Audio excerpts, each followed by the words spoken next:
আপনারা অনেকদিন ধরে শুনছেন যে আমরা ডিফেন্স ইন্ডাস্ট্রিয়াল প্রোডাকশন যেটাকে বলে, যে সামরিক অস্ত্র বা সামরিক শিল্পে যেই প্রোডাকশন, সেটা নিয়ে অনেকদিন ধরে আলাপ আলোচনা করছি। যে আমরা মনে করি যে এটার একটা এই মুহূর্তে আসলে গ্লোবাল ডিমান্ড আছে।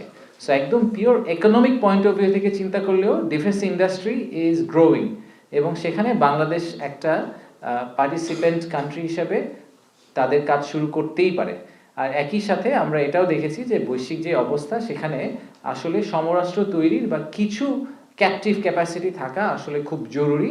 কারণ যখন সাপ্লাই শর্টেজ হয়, তখন আসলে যুদ্ধক্ষেত্রে আপনার কাছে যদি আসলে বন্দুকের গুলি না থাকে, সেক্ষেত্রে তো আপনি আর যুদ্ধে ওখানে গিয়ে যুদ্ধ করার কোনো সুযোগ নাই। এবং অনেকগুলো রিসেন্ট ওয়ারে দেখা গেছে যে যেই জায়গায় সাপ্লাই শর্টেজ, সেই শর্টেজটা আসলে হাই টেকনোলজি আইটেমে না, 6th জেনারেশন ফাইটার নিয়ে বা 5th জেনারেশন ফাইটারের কিন্তু শর্টেজ না, শর্টেজটা হচ্ছে বুলেটে, শর্টেজটা হচ্ছে ট্যাঙ্কের অ্যাক্সেলে। তো ওই জায়গাগুলোতে আমরা আসলে কোনো রোল প্লে করতে পারি কিনা, এটা নিয়ে অনেক দিন ধরে আর্ম ফোর্সেস ডিভিশন, বেজা এবং chief advisers office, ministry of defence সবাই মিলে কাজ করছেন।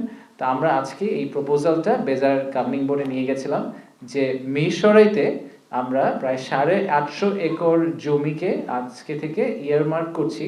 নীতিগত সিদ্ধান্ত হয়েছে যে আমরা মাস্টার প্ল্যানে এটাকে ইনক্লুড করব, যেটা আসলে ডিফেন্স ইন্ডাস্ট্রিয়াল জোন হিসেবে এখন থেকে ইয়ারমার্কড হবে।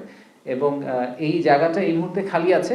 এটা গত জুন পর্যন্ত, গত বছরের জুন পর্যন্ত আসলে ইন্ডিয়ান ইকোনমিক জোন হিসেবে আইডেন্টিফাই করা ছিল। তো আপনারা অনেকেই শুনেছেন যে ওই প্রজেক্টটা ক্যান্সেল হয়ে গেছে। তো ওই জায়গাটা অ্যাভেলেবল ছিল, আমরা ওই জায়গাটাকে এখন রিপারপাস করে ডিফেন্স ইন্ডাস্ট্রিয়াল পার্ক হিসেবে এয়ারমার্ক করছি, এবং সেটা আমাদের মাস্টার প্ল্যানে, বেজার মাস্টার প্ল্যানে এটাকে অন্তর্ভুক্ত করা হবে।